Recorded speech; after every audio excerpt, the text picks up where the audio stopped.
Good morning everyone. आज हम इस आर्टिकल में जानेंगे कि भारत ने अक्टूबर में रूस से सबसे अधिक कच्चे तेल का आयात किया है। तो इस वाले आर्टिकल में इन सब बातों का हम चर्चा करेंगे, क्योंकि इस समय जो इंडिया है लगातार बहुत ज़्यादा क्रूड ऑयल की जो परचेजिंग है बहुत ज़्यादा आयात कर रहा है रसिया से। इसको लेके क्या है कि यूएसए है और बाकी जो ओपेक की कंट्रीज़ हैं वो लगातार इस चीज़ का विरोध कर रहे हैं। और रसिया और यूरोपियन कंट्री इस चीज़ को लेकर लगातार भारत से क्वेश्चन भी कर रहे हैं कि आप ये सब क्यों कर रहे हैं, क्योंकि जब बहुत ज़्यादा आप क्रूड ऑयल का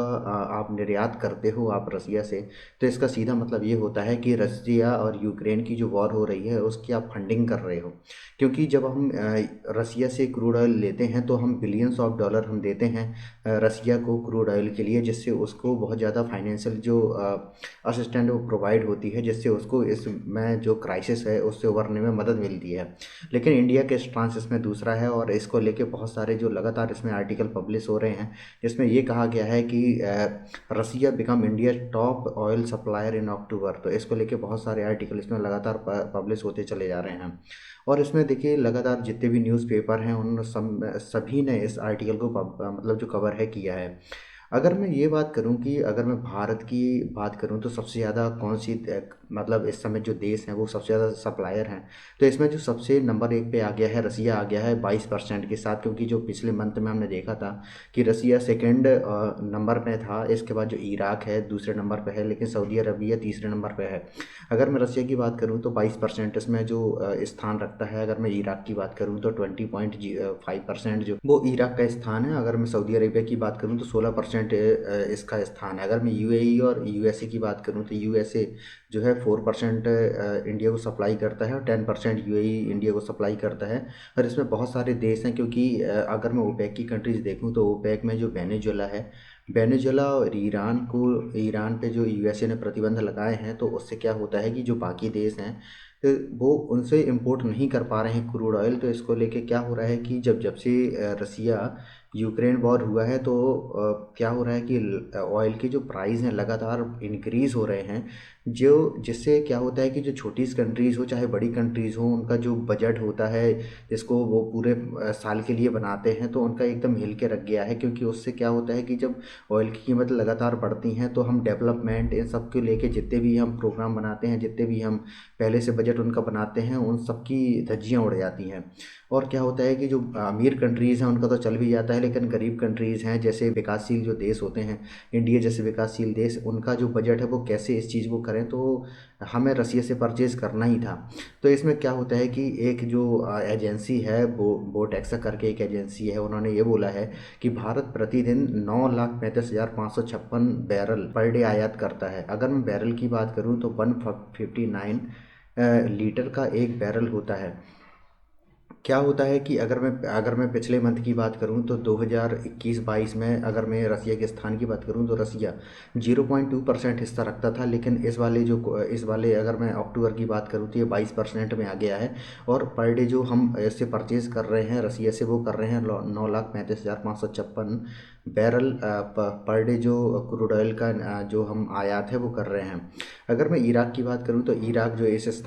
समय जो है 20.5% पे है और सऊदी अरेबिया 16% में आ चुका है। इसमें सबसे बड़ी हमारी जो सबसे बड़ी दिक्कत वो ये है कि हमारी बहुत बड़ी जो पॉपुलेशन है उसकी ज़रूरत है, उसकी नीड है कि हम जहाँ चाहे जहाँ से हो, लेकिन अगर सस्ते अगर कहीं से भी हमारा थोड़ी भी पैसा अगर बच रहा है तो हमें वहाँ से हमें परचेज़ करना ही पड़ेगा। अगर मैं इस समय बात करूँ तो क्या है कि बोटेक्सा के अनुसार 2021 में रूस से प्रतिदिन जो केवल 36,255 बैरल पर डे हम परचेज़ करते थे, जबकि इराक से हम करते थे लगभग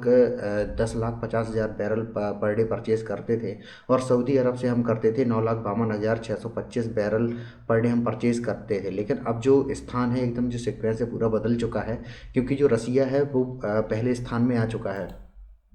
और इसकी बहुत बड़ी वजह है उसकी क्रूड ऑयल में जो उन्होंने बहुत सारे जो भारत को बहुत सारी छूट दी हैं, उसकी भी ये सबसे बड़ी वजह नज़र आ रही है। अगर मैं भारत की बात करूं तो भारत ने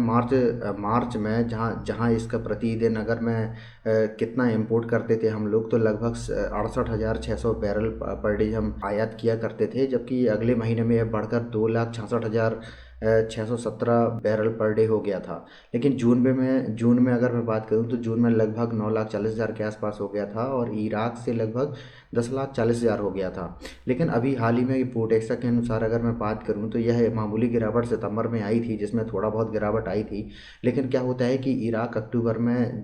में अक्टूबर में गिरावट आई थी, और इसमें क्या होता था कि 8,88,000 के आसपास आ गया था, और इसके बाद सऊदी अरबिया आ गया था 7,46,000 बैरल पर डे में आ गया था। अगर मैं भारत सरकार की बात करूं तो भारत सरकार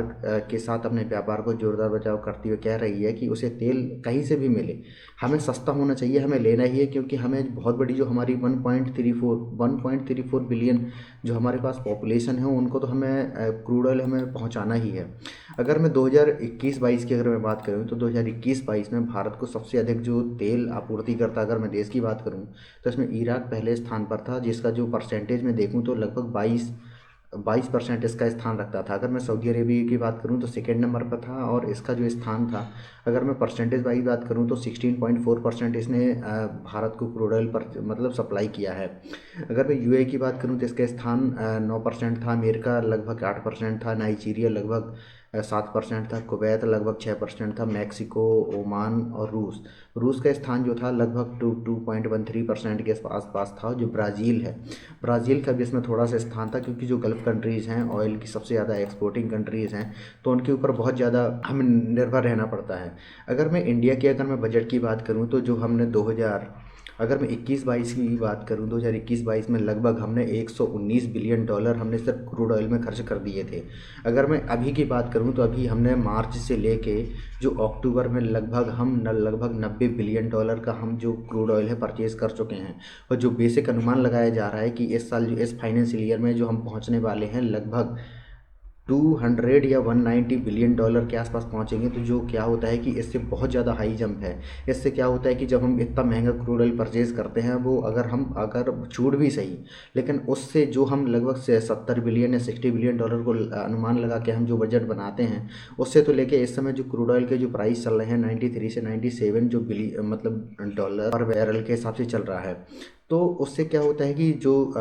डेवलपिंग कंट्रीज़ होती हैं उनका जो बजट है एकदम से गिर जाता है, एकदम से उनका जो बजट है हिल जाता है। और इसी को लेके बहुत सारे आर्टिकल पब्लिश हो रहे हैं, क्योंकि जो वेस्टर्न मीडिया है इस चीज़ को बहुत सारा कवर कर रही है कि इंडिया अगर इस तरीके से अगर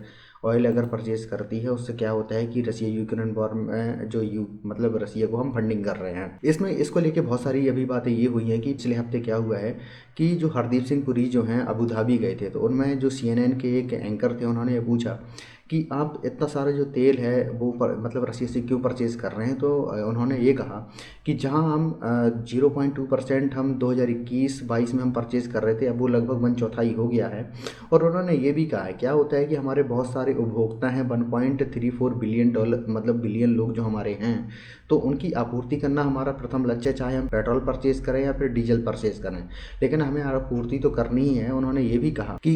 कहा कि क्या क्या यह पूछे जाने पर कि क्या यूक्रेन के साथ रूस के संघर्ष के बीच रूस से आयात के कारण भारत को नैतिक संघर्ष का सामना करना पड़ रहा है, तो उन्होंने कहा बिल्कुल भी नहीं है, क्योंकि ये हम परचेज नहीं कर रहे हैं। ये क्या होता है कि जो हमारी जो प्राइवेट कंपनीज़ हैं वो परचेज कर रही हैं, क्योंकि उन्होंने ये भी कहा है कि जितना हम लोग मतलब महीने में परचेज करते हैं वो यूरो के मतलब एक दिन में ही परचेज कर लेते हैं। तो इन सब चीज़ को लेके जो हमारे विदेश मंत्री हैं, इनके सामने भी बहुत सारे क्वेश्चन पूछे गए थे, तो इस चीज़ को लेके बहुत सारे उन्होंने जवाब दिए हैं। लेकिन क्या होता है कि अब देख रहा है बहुत सारे सैंक्शन जो लगे हैं रसिया के ऊपर, वो धीरे धीरे ख़त्म होने वाले हैं, क्योंकि क्या होता है कि यूरोप की नीड अब होने वाली है एनर्जी को लेके, क्योंकि जैसे जैसे सर्दियाँ बढ़ती जाएंगी तो रसिया की जो नीड है यूरोप के लिए वो बहुत बढ़ने वाली है। तो हम देखेंगे कि जो बहुत सारे सैंक्शन लगे हैं रसिया पे, वो लगातार डिक्रीज़ होते चले जाएंगे। तो आशा करता हूँ कि आपको वीडियो अच्छा लगा होगा। अगर आप वीडियो अच्छा लगा हो तो प्लीज़ इसको लाइक कीजिए, सब्सक्राइब कीजिए, शेयर कीजिए। धन्यवाद।